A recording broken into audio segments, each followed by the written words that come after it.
Hot అంశాలపై debate news బెంచ్కి స్వాగతం. అకస్మాత్తుగా అమెరికా భారత్ మీదన ఒక ఆర్థిక బాంబు పేల్చింది. అది ట్రంప్ తాజాగా 25% టారిఫ్లు అంటే పన్నులు భారత్ నుండి వాళ్ళ దేశానికి వచ్చే వస్తువుల మీదన వేస్తున్నట్టు ప్రకటించాడు. ఇదివరకు 10% 15% ఉంటుందని భావించింది కాస్త ఏకంగా 25%.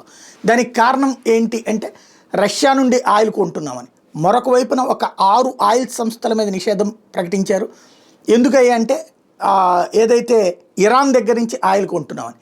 అదే సందర్భంలో పాకిస్తాన్లో ఆయిల్ రిజర్వ్స్ వెలికి తీయడానికి సహకరిస్తామని మరొక ప్రకటన చేసుకొచ్చారు. ఓవరాల్గా భారతదేశాన్ని డెత్ ఎకానమీ కిందన రష్యా భారత్ని చేస్తానంటూ చేస్తున్నటువంటి ప్రకటన.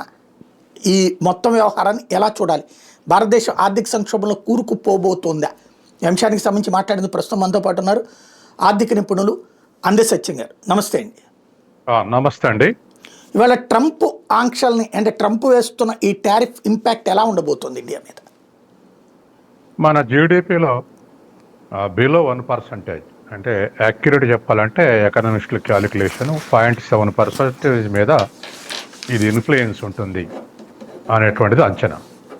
తర్వాత రెండోది, మనకు 2 విధాల ఇబ్బందులు పెట్టడానికి టారిఫ్ ఎత్తుగడేశాడు. ఒకటి 25% అనేటువంటిది టారిఫ్స్ విధించడం వల్ల ఇప్పుడు అమెరికన్ మార్కెట్లో గత సంవత్సర కాలంగా మన ఎక్స్పోర్ట్స్కు కొన్నిటికి 0 టారిఫ్ ఉంది, కొన్నిటికి 2% ఉంది, కొన్నిటికి 10% ఉంది. ఎటుబడి ఒక మినిమం లెవెల్ టారిఫ్స్ ఉన్నాయి. ఇప్పుడు 25% టారిఫ్ విధించడం వల్ల అమెరికన్ మార్కెట్లో మన సరుకుల ధరలు పెరుగుతాయి. దాంతో మన సరుకులకు డిమాండ్, అమెరికన్ మార్కెట్లో డిమాండ్ తగ్గుద్ది. దాంతో మన ఎక్స్పోర్ట్స్ కూడా డిస్కరేజ్ అవుతాయి. డిస్కరేజ్ అవటం వల్ల మన ఎక్స్పోర్ట్స్ $80 బిలియన్ ఉంది, మన ఇంపోర్ట్స్ అమెరికా నుంచి $41 బిలియన్ ఉంది, $46 బిలియన్ సర్ప్లస్ ఉంది. ఇప్పుడు ఆ విధమైనటువంటి మన ఎక్స్పోర్ట్స్ను డిస్కరేజ్ చేయటం వల్ల ఆ గ్యాప్ తగ్గేటువంటి అవకాశం ఉంది. ఇది తర్వాత అమెరికాలో ధరలు పెరిగి డిస్కరేజ్ అయ్యే అవకాశం ఉంది. రెండో వైపు ఇతర దేశాలతోటి మనం పోటీ పడలేకుండా చేయడానికి, హ్యాండిక్యాప్డ్ చేయడానికి మరొక ప్రయత్నం ఉంది. ఏమిటంటే ఇవాళ వియత్నాం, తర్వాత కంబోడియా, మిగతా దేశాల మీద, థాయిలాండ్, మిగతా దేశాల మీద 19-20% టారిఫ్లు విధించండు కొత్తగా. వాళ్ళ 19-20% విధిస్తే మన 25 అంటే మనకన్నా వాళ్ళ ఎగుమతులు ధర తక్కువ అవుతుంది అమెరికన్ మార్కెట్లో. కాబట్టి వాళ్ళని ఎంకరేజ్ చేసి రిలేటివ్గా వాళ్ళకన్నా మన ఎగుమతుల యొక్క ధరలు పెంచి మన అమ్మకాలని డిస్కరేజ్ చేయడానికి ప్రయత్నం చేసాడు. ఇట్లా ఏషియన్ కంట్రీస్ని ఇతర దేశాలకేమో 19-20% ఇచ్చి మనకు 25 విధిస్తే ఖచ్చితంగా మనకన్నా వాళ్ళ గూడ్స్ చీపర్ ఉంటాయి, మనల్ని డిస్కరేజ్ చేసేటువంటి ప్రయత్నం చేస్తున్నాడు. కాబట్టి 2 విధాల అమెరికన్ మార్కెట్లో మనల్ని డిస్కరేజ్ చేయటం, రెండో వైపు మన పక్క దదేశాలను ఎంకరేజ్ చేయటం, తక్కువ టారిఫ్లు విధించి ఈ విధమైనటువంటి 2 దెబ్బలు కొట్టడానికి ఇవాళ ప్రయత్నం చేసిండు. మనకు దరిదాపు మన టోటల్ ఎక్స్పోర్ట్స్ దరిదాపు $437 బిలియన్ మనకు అమెరికాకి ఎగుమతి చేసేది $87 బిలియన్. అంటే దరిదాపు మన ఎగుమతుల్లో అమెరికా ఎగుమతులు 20% ఉన్నాయి. కాబట్టి ఇవాళ ఆ 20% మీద దెబ్బేస్తే మనకున్నటువంటి ఎక్స్పోర్ట్స్ మీద, మన జీడిపి మీద కొంత డిస్కరేజింగ్ సిచ్యువేషన్ క్రియేట్ చేయడానికి ఇవాళ ట్రంప్ ప్రకటించినటువంటిది ఉపయోగపడుతుంది. దీనికి ఆల్టర్నేటివ్గా మన ఎకనామిస్టులు చెప్పేటువంటి విషయం ఏంటంటే, మన సావరెంటీ క్వశ్చన్ వచ్చింది. ఈ సావరెంటీ అమెరికానికి సరెండర్ అయ్యే సావరెంటీ వదులుకునే కన్నా అనేకమైనటువంటి డెవలపింగ్ కంట్రీస్ ఉన్నాయి. ఈ డెవలప్మెంట్ కంట్రీస్ అన్నిటిని లీడ్ చేసి మన వాళ్ళతోటి ఒప్పందాలు చేసుకొని దీన్ని కొంతమేరకు మనం ఈ డిస్కరేజింగ్ సిచ్యువేషన్ నుంచి తగ్గించుకోవచ్చు. కాబట్టి ఆల్టర్నేటివ్గా మనం వెంటనే దానికి పూనుకోవాలి. మనం గత దరిదాపు ఏప్రిల్ నుంచి ఇప్పటివరకు ఎదురు చూసాం అమెరికాలో మార్పులు వస్తాయని, కానీ అమెరికాలో వైఖరిలో మార్పు రాలేదు. ఇంకా మిత్రత్వం దృష్ట్యా లేదా మరో దృష్ట్యా అని చెప్పేసి ఇవి ఎదురు చూసాం. వాస్తవానికి యావరేజ్ టారిఫ్స్ అమెరికా నుంచి మనకొచ్చే ఇంపోర్ట్స్ మీద 17% మాత్రమే మనం విధిస్తున్నాం. దాంట్లో కూడా ఇండస్ట్రియల్ ప్రొడక్షన్ మీద 13.5% విధిస్తున్నాం. ఒక అగ్రికల్చర్ ఇంపోర్ట్స్ మీద మాత్రం 39%, which is highest in the world. 39% విధిస్తున్నాం. ఎందుకు విధిస్తున్నాం ఇట్లా అంటే మన వ్యవసాయ రంగాన్ని కాపాడుకోవటానికి, మన వ్యవసాయ రంగాన్ని లిబరలైజ్ చేసి దెబ్బకొట్టడానికి అనేకమైనటువంటి అమెరికాతో సహా అనేక డెవలప్డ్ కంట్రీస్ IMF లోన్ తెచ్చుకున్నప్పుడు ప్రయత్నం చేసినాయి, కండిషన్స్ పెట్టి ఘాటు ఒప్పందం మీద సంతకం పెట్టినప్పుడు ప్రయత్నం చేసినాయి, WTO మెంబర్గా ప్రయత్నం చేసినాయి, ఇప్పుడు కూడా టారిఫ్ల మీద కూడా ప్రయత్నం చేస్తూ ఉన్నాయి. మన వ్యవసాయ రంగం మరి ఖర్చు ఎక్కువతోటి చేస్తున్నటువంటి వ్యవసాయ రంగం కాబట్టి ధరలు ఎక్కువ ఉంటాయి. అమెరికా కానీ యూరప్ యొక్క అగ్రికల్చరు సబ్సిడైజ్ అగ్రికల్చర్ అంటే వాళ్ళు రైతులు ఉత్పత్తి చేసే దాంట్లో 50% సబ్సిడీ ఇస్తారు. కాబట్టి వాళ్ళు రైతుల ఖర్చు తక్కువ, ప్రభుత్వం ఎక్కువ సబ్సిడీ ఉత్పత్తి చేసి మనకి ఎగుమతి చేస్తే వాటి మీద పోటీ మనం నిలబడలేము. కాబట్టి మన వ్యవసాయ రంగాన్ని కుదేలు చేయడానికి మనం మన ఇంపోర్ట్ డ్యూటీ తగ్గిస్తే ఆ విధమైనటువంటి టారిఫ్ తగ్గిస్తే ఆ విధమైనటువంటి ప్రమాదం ఉంది. గత 6 నెలలుగా కూడా చర్చల్లో స్తంభించింది కూడా ఇక్కడే. వ్యవసాయ రంగాన్ని బాగా గేట్లు తెరవనేది అమెరికా డిమాండ్. మాది అది ఇరుసు లాంటిది మా దేశానికి, అది తెలిస్తే మాది కొలాప్స్ అవుతుందని చెప్పేసి రెస్ట్రిక్ట్ చేస్తుంది. రెండవది కేంద్ర ప్రభుత్వాల యొక్క ఇంట్రెస్టే కాదు, కేంద్ర ప్రభుత్వాలు ఏ ప్రభుత్వాలు ఉన్నా గత 30 ఏళ్ళుగా రైతు సంఘాలు రైతుల యొక్క ఒత్తిడి కూడా కొనసాగుతుంది, అలా చేయడానికి వీల్లేదని. కాబట్టి ఈ పరిస్థితుల్లో ఇవాళ ఆయనకు కోపం వచ్చి 25% అనేటువంటిది ప్రకటించాడు. ఇక రెండవది మీరు అడిగిన దాంట్లో రష్యా నుంచి పెట్రోలు ఆయుధాలు దిగుమతి చేసుకుంటారు కాబట్టి పెనాల్టీ కూడా విధిస్తామని ఈ ప్రకటనలో ఉంది. ఇది ట్రంప్ పాసిపోయిన పాట. ఎందుకు పాసిపోయిన పాట అంటే గతంలో 2014లో రష్యా నుంచి మన రక్షణ దిగుమతుల్లో రష్యా నుంచి 72% దిగుమతులు ఉంటే మిగతా మొత్తం ప్రపంచం నుంచి మిగతా 28% దిగుమతులు ఉన్నాయి. కానీ ఇవాళకి వచ్చే వరకల్లా రష్యా నుంచి చేసుకున్నటువంటి దిగుమతులు 72% నుంచి 32% తగ్గినాయి. గతంలో నామినల్గా ఉన్నటువంటి ఫ్రాన్సు 28% చేరుకుంది, which is in second place. తర్వాత అమెరికా నుంచి కూడా 0 లేదా 1% ఉన్నవి 13% చేరుకున్నాయి. కాబట్టి ఈ 10 ఏళ్లలో ఫ్రాన్స్ నుంచి మనం ఇప్పుడు రాఫెల్ అగ్రిమెంట్ కానీ ఇటువంటి అన్నీ కూడా మనం దిగుమతులు చేసుకున్నటువంటి విలువ 28% పెరిగింది. అమెరికా నుంచి మనకు అసలు సంబంధాలే ఉండేది కాదు, అది 13% ఇవాళ మనం దిగుమతులు చేసుకుంటున్నాం. రష్యా 72% నుంచి 36% మనకు దిగుమతులు తగ్గాయి. కానీ ఇవాళ ట్రంప్ వైఖరి మాత్రం ఇదేదో కొత్తగా చెప్పినట్టుగా ఉంది. ఇది పాతదే కాబట్టి పాతది 72% దృష్టిలో పెట్టుకొని ఇవాళ పెనాల్టీ వేస్తారంటుండ. లేటెస్ట్ ట్రెండ్ చూస్తే పెనాల్టీ వేయాల్సినటువంటి అవసరమే లేదు. కాబట్టి ఇదొకటి ట్రంప్ గ్రహించాల్సినటువంటి విషయం. రెండవది క్రూడ్ ఆయిల్ దిగుమతుల మీద పెనాల్టీ వేస్తా పడుతున్నారు. క్రూడ్ ఆయిల్ దిగుమతులు కనుక మనం దిగుమతి చేసుకోపోయి ఉన్నట్టయితే గత 2 ఏళ్లుగా ఉక్రెయిన్ యుద్ధం తర్వాత ఆ కన్సెషన్ల దిగుమతి చేసుకోకపోతే మన దేశంలో పెట్రోల్ ధరలు బాగా పెరిగి మన ద్రవ్యోల్బణంతో ఇవాళ పెట్రోలియం ప్రోడక్ట్ ధర పెరిగితే అన్ని వస్తువుల ధరలు పెరుగుతాయి. కాబట్టి మనంగా దిగుమతి చేసుకోకపోతే మన పెట్రోల్ ధరలతోటి ఇవాళ ద్రవ్యోల్బణం స్థితిలో ఉండేది. ఇవాళ ద్రవ్యోల్బణం కనిష్ట స్థాయిలో బిలో 3% ద్రవ్యోల్బణం ఉంది. దానికి కారణం రష్యా నుంచి దిగుమతి చేసుకొని పెట్రోల్ పెరిగే పరిస్థితి నుంచి నివారించుకున్నాం. ఇది ఒక అంశం. రెండవది మన మార్కెట్లో కనుక ఒక బ్యారెల్ ధర ఒక $10 పెరిగితే మన మీద $14 బిలియన్ భారం మోపడుతుంది మన ఎకానమీ మీద. కాబట్టి మన ఎకానమీ ప్రయోజనం చేసుకుంటే కూడా ఇది తప్పు అంటే అది ట్రంప్ యొక్క మూర్ఖత్వం.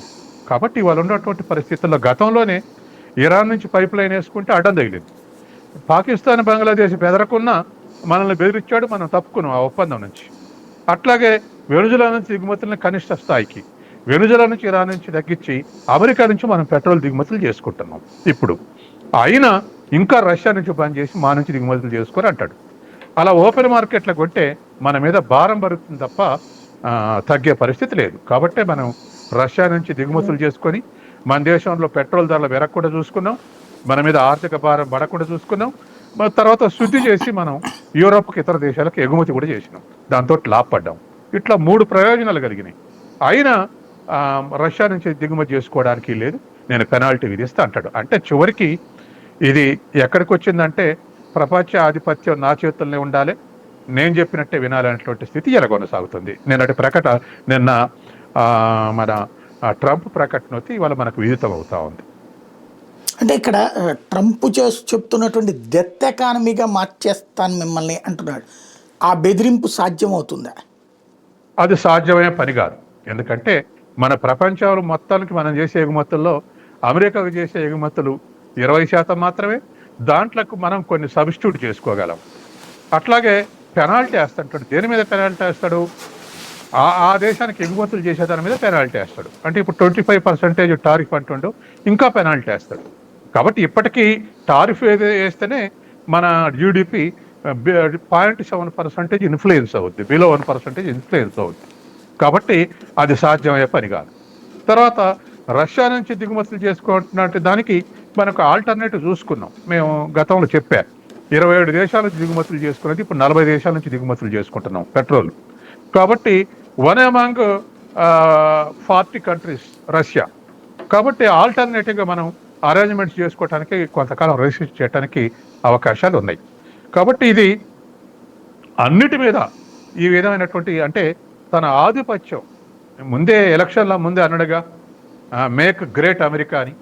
కాబట్టి అమెరికానే అత్యున్నత స్థాయిలో ఉంచాలి, అమెరికాదే నెంబర్ 1 అని ఇటువంటి స్టేట్మెంట్లు ఇచ్చాడు. అమెరికాని మించిన దేశం లేదు, ఉండటానికి వీల్లేదని. ఇవన్నీ రియలైజ్ చేసుకోవడానికి ఇటువంటి పనులు చేస్తూ ఉన్నాడు. ఇప్పుడు తను తీసుకున్నటువంటి ఈ చర్యల్ని ఆల్టర్నేటివ్ చేయగలిగినటువంటి కెపాసిటీ ఇండియాలో ఉందా? ఇండియాకు ఇండియా మిగతా దేశాలతోటి ఇంకా ట్రేడ్ ఎక్కువ చేసుకోవాల్సిన అవసరం ఉంది. దానికి కూడా ప్రయత్నం చేస్తున్నారు. ఎందుకంటే మన జయశంకర్ పోయి వచ్చాడు, ఇది గమనించే చైనా. తర్వాత కొన్ని వారాల్లో మోడీ కూడా పోతాను అంటున్నాడు. చిన్న చిన్న ఘర్షణ, గాల్వన్ ఘర్షణ, ఇటువంటి ఘర్షణల తర్వాత కొన్ని సంబంధాలు దిగిపోయాయి. రేపు మనకు చైనా నుంచి వచ్చే యాత్రికులకు వీసా ఇస్తామంటున్నారు. తర్వాత ఇప్పుడు మనం చైనాకు ఎగుమతులు, అమెరికాకు చేసే ఎగుమతుల కన్నా అమెరికా నుంచి దిగుమతులు చేసుకునేది $41 బిలియన్, చైనా నుంచి దిగుమతి చేసుకునేది $100 బిలియన్. తర్వాత మనం అమెరికాకి ఎగుమతి చేసేది $87 బిలియన్, చైనాకి ఎగుమతి చేసేది $20 బిలియన్. కాబట్టి చైనా ఇతర ఇంకా వెనకబడే దేశాలకు ఎగుమతులు చేయటం అనేది ఆల్టర్నేటివ్గా మనం ఇంకొక $60 బిలియన్ మనం ఎత్తుక్కోవాల్సిన అవసరం ఉంది, ఏది అమెరికా నుంచి తగ్గితే. రైట్. అంటే అమెరికా చేస్తే ఏ పనైనా సరే యూరప్ దేశాలు కూడా అదే పని చేస్తుంటాయి కదా. ఇప్పుడు ఆ రూట్లో ఏమన్నా మనకి యూరప్ దేశాల నుంచి థ్రెట్ ఉంటుందా? అంటే మనకు ప్రధానంగా ఉన్నటువంటిది ఇప్పుడు యూరప్ దేశాలు EU కంట్రీస్ 27 టోటల్. అందులో 19 దేశాలతో సర్ప్లస్ మనమే మిగులున్నాం ఆ దేశాల కన్నా ఇంటర్నేషనల్ ట్రేడ్. కానీ అవన్నీ స్వల్పం. ఒక బ్రిటన్ తోటి ఎక్కువ ఉంది ట్రేడ్ మనకు, అది కూడా $57 బిలియన్ ఉంది. మొన్న అగ్రిమెంట్ తర్వాత అది $120 బిలియన్ పెంచాలి ఇంకో 5 ఏళ్లలో చెప్పేసి అగ్రిమెంట్ చేసుకున్నారు. ఇద్దరు ఫ్రీ ట్రేడ్ అగ్రిమెంట్ చేసుకున్నారు, మినిమం లెవెల్ టారిఫ్స్ తోటి అగ్రిమెంట్ చేసుకున్నారు. కాబట్టి బ్రిటన్ వల్ల దాని నుంచి తప్పుకుంటే తప్ప EU చేసుకునే నిర్ణయాల వల్ల పెద్దగా ఉండకపోవచ్చు ప్రభావం. అయినా ఏం నిర్ణయం తీసుకుంటుందో మనం వెయిట్ అండ్ సీ అనేటువంటి పద్ధతులనే చూడాల్సిన అవసరం ఉంది. గతంలో మనకి అణ్వస్త్ర పరీక్షలు చేసినప్పుడు అటల్ బిహారీ వాజ్పేయి టైంలో అప్పుడు ఆంక్షలు పెట్టారు. ఆ తర్వాత మనం బతిన్లాడితే వాళ్ళు వెనక్కి తీసుకున్నారా లేదా వాళ్ళంతటా వాళ్ళు తీసుకున్నారా? వాళ్ళంతటా వాళ్ళు. ఎందుకంటే ఫ్రెండ్లీ కంట్రీ చైనాకు వ్యతిరేకంగా ఇండియాను దగ్గర తీయాలంటే వ్యూహం ఎప్పటి నుంచో ఉంది. ఆ వ్యూహంలో భాగంగానే వాళ్ళు సరళీకృతం చేశారు, మనం ఆప్ట్ చేసుకున్నాం.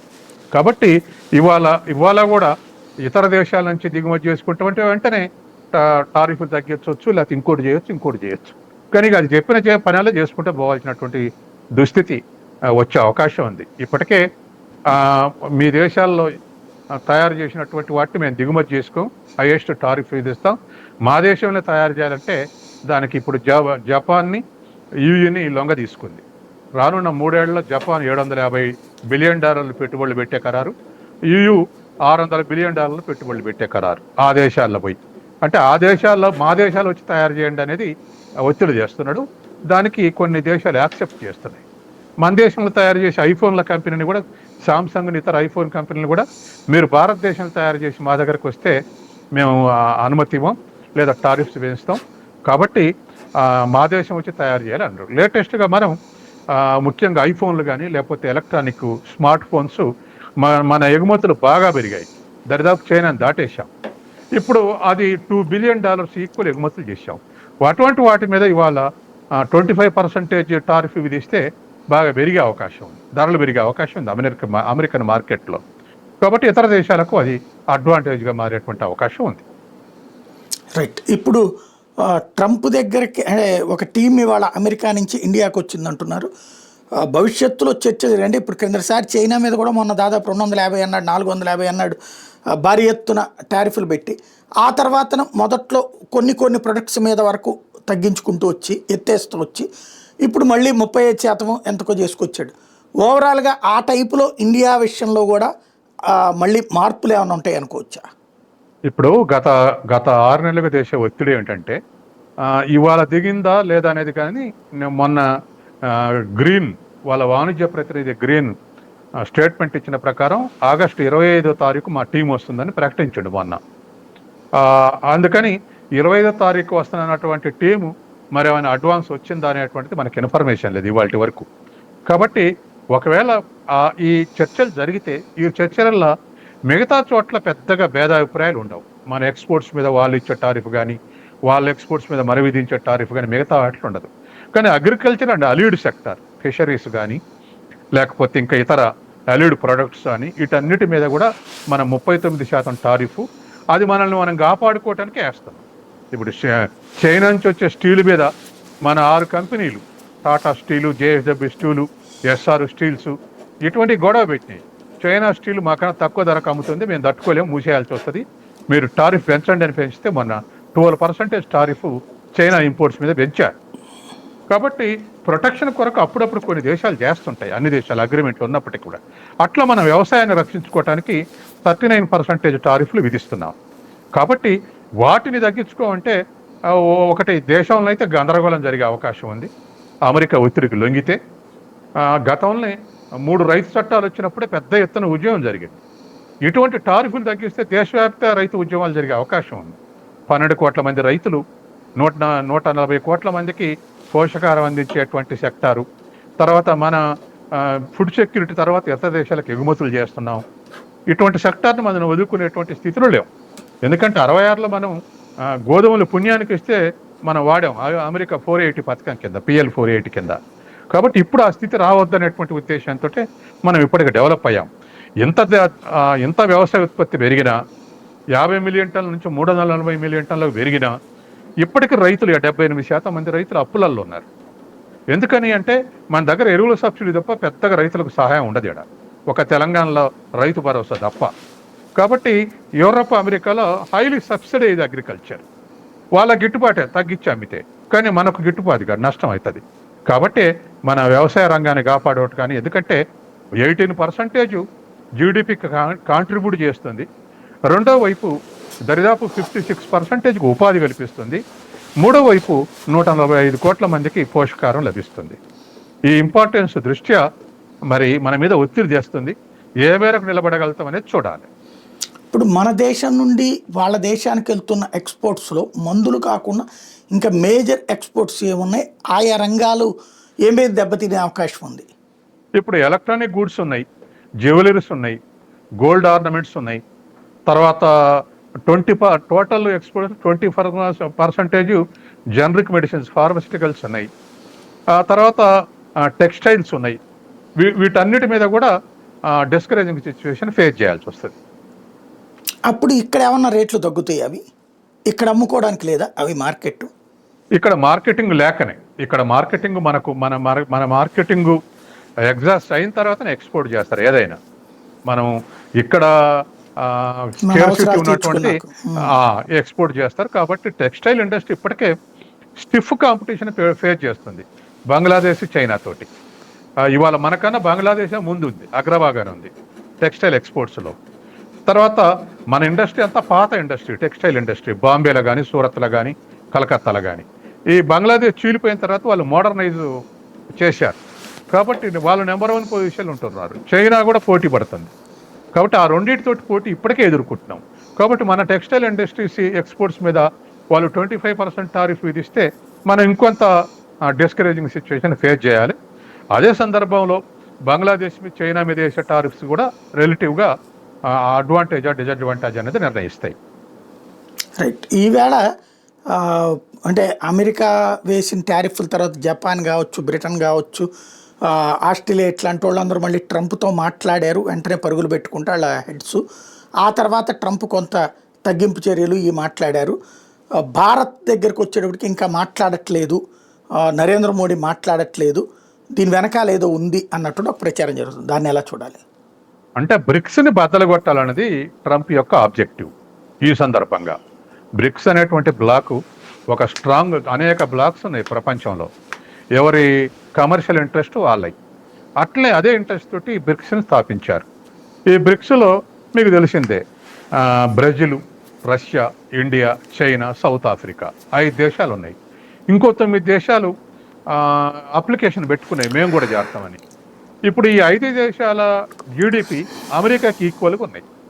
అమెరికా $30 ట్రిలియన్ అయితే చైనా 20, భారతదేశం 4, బ్రెజిల్ 2, సౌత్ ఆఫ్రికా 2, తర్వాత ఇతర రష్యా 2, ఇట్లా దరిదాపు ఈక్వల్.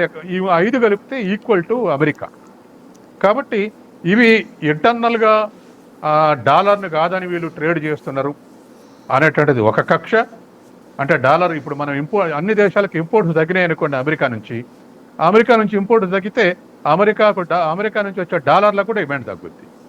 ఎందుకంటే మనం అమెరికా నుంచి చేసుకునే ఇంపోర్ట్స్కు మనం డాలర్లలో చెల్లించాలి, కాబట్టి డాలర్లకు డిమాండ్ తగ్గుద్ది. కాబట్టి ఈ 5 దేశాలు పరస్పరం వాణిజ్యం చేసుకుంటే, అమెరికా అవసరం తగ్గించుకుంటే అమెరికా డాలర్లకు డిమాండ్ తగ్గుద్ది. అమెరికాని సెకండ్ రేట్ కరెన్సీగా మార్చడానికి ఈ 5 దేశాలు ప్రయత్నిస్తున్నాయి. మేము డాలర్ ఆధిక్యతని పోగొట్టుకోము, డాలర్ ఆధిక్యత పోయేటట్టయితే నేను ఎంతకైనా వెనక్కు తగ్గను. కాబట్టి అసలు ఈ బ్రిక్స్ దేశాలు ఉండటానికి లేదనంత దూరం చాలా అగ్రెసివ్గా బ్రిక్స్ మీద మాట్లాడండి. ఇప్పుడు దాని ఇంపాక్ట్ ఏమైనా పడుతుందా బ్రిక్స్ మీద? ఇప్పటికీ యాక్షన్స్ తీసుకున్నది లేదు. అంటే ఈ టారిఫ్లు దేశాలు ఇండివిజువల్గానే చేస్తున్నారు. ఇప్పుడు 250 టారిఫ్ అన్నది చైనా తోటి 30-10కు అంగీకరించండు. అంటే అమెరికా ఎక్స్పోర్ట్స్ మీద చైనా వేసేది 10%, చైనా నుంచి అమెరికాకు పోయే దాని మీద 30% టారిఫ్ విధించండు. కాబట్టి అట్లనే చైనా ఎందుకు ఒప్పుకుంది అంటే, చైనా అమెరికా మీద చాలా సర్ప్లస్ ఉంది, $321 బిలియన్ సర్ప్లస్ ఉంది. నేను ఇంతకు మనం $46 బిలియన్ అన్నాం సర్ప్లస్ ఉన్నది, కానీ చైనా ఆ స్థాయిలో సర్ప్లస్లో ఉంది. కాబట్టి వాళ్ళు టారిఫ్ పెంచిన చైనా నుంచి పోయేటువంటి ఎక్స్పోర్ట్స్ వాళ్ళ అవసరం రీత్యా తప్పదు. ఎందుకంటే అమెరికా చేసుకునే దిగుమతుల్లో దరిదాపు 50% చైనా దిగుమతులే. అందుకని వాళ్ళ దిగుమతులు లేకపోతే అమెరికా కూడా గడవదు, ఇమీడియట్గా కరెన్సీస్ వచ్చే అవకాశం ఉంది. అందుకే 10:30 కింద వాళ్ళు ఒప్పుకున్నారు. అట్లాగే మనం కూడా ఇప్పుడు మన ఎక్స్పోర్ట్స్ మీద అమెరికాలో లో లెవెల్లో టారిఫ్ ఉన్నాయి. అవి పెంచినా ఒక 10%, 15% అయితే మనకు బాధ అయ్యేది కాదు, కానీ 30% అంటుండు. కాబట్టి ఇటువంటిది బహుశా 25% అన్నాడు, ఇప్పుడు మొన్న 26% అన్నాడు. కాబట్టి 25% అన్నప్పుడు ఖచ్చితంగా మనల్ని దెబ్బతీయటానికి ఇటువంటి అనౌన్స్మెంట్ చేశాడు. అది ఏ మేరకు ఇంప్లిమెంట్, ఇప్పుడు రేపు చర్చలు ఉన్నాయి. చర్చల ముందు కూడా ఈ విధంగా ఇప్పుడు గ్రీన్ ప్రకటించింది ఆగస్టు 25. మరి ఆగస్టు 25 లేకపోతే ముందే టీం వస్తుందా, సంప్రదింపులు ఏమైతేనే దాని మీద ప్రభావం పడటానికే ఇవాళ 25% అని ప్రకటించాడు. మొన్న ఏప్రిల్లో ఎక్స్చేంజ్ చేసినప్పుడు 10-15% అని జూలైలో ప్రకటించాడు. 10-15% ఉండొచ్చు అని. ఇప్పుడు తీరా అగ్రిమెంట్ ముందల లేదా అండర్స్టాండింగ్కి వచ్చే ముందల 25% అని ప్రకటించాడు. కాబట్టి ఇది చాలా అగ్రెసివ్గా బిహేవ్ చేసి అడ్వాంటేజ్ తీసుకోవడానికి ప్రయత్నం చేస్తుండనేది నాకున్న అంచనా. రైట్. జీడిపి గ్రోత్ రేట్ పరంగా చూసినప్పుడు మనం గత 2-3 ఏళ్ల నుంచి కూడా టాప్లో ఉన్నాం. ఇప్పుడు అదేమన్నా తగ్గే ప్రమాదం ఏమైనా ఉంటుందా? గత 20 ఏళ్ళకు ఉన్నాం. మన్మోహన్ సింగ్ 10 years పీరియడ్లో 7.5% గ్రోత్ రేట్ ఉంది జీడిపి. తర్వాత 14 నుంచి 24 మోడీ వచ్చిన తర్వాత 7% ఉంది, 6.5 ఉంది, 6.4 ఉంది. ఇప్పుడు రానున్న కాలానికి కూడా IMF నిన్న అంచనా ప్రకారం 6.2 అబవ్ ఉంటుంది అన్నారు. మిగతా సంస్థల యొక్క అంచనాలు 6.4 ఉంటుంది అన్నారు. మన రిజర్వ్ బ్యాంక్ ఆఫ్ ఇండియా కూడా 6.4 ఉంటుంది అన్నారు. కాబట్టి which is highest in the world. ఇవాళ వరల్డ్లో అబవ్ 6% జీడిపి గ్రోత్ ఎక్కడ లేదు. ఒక్క చైనాది మాత్రం 5% ఉంది.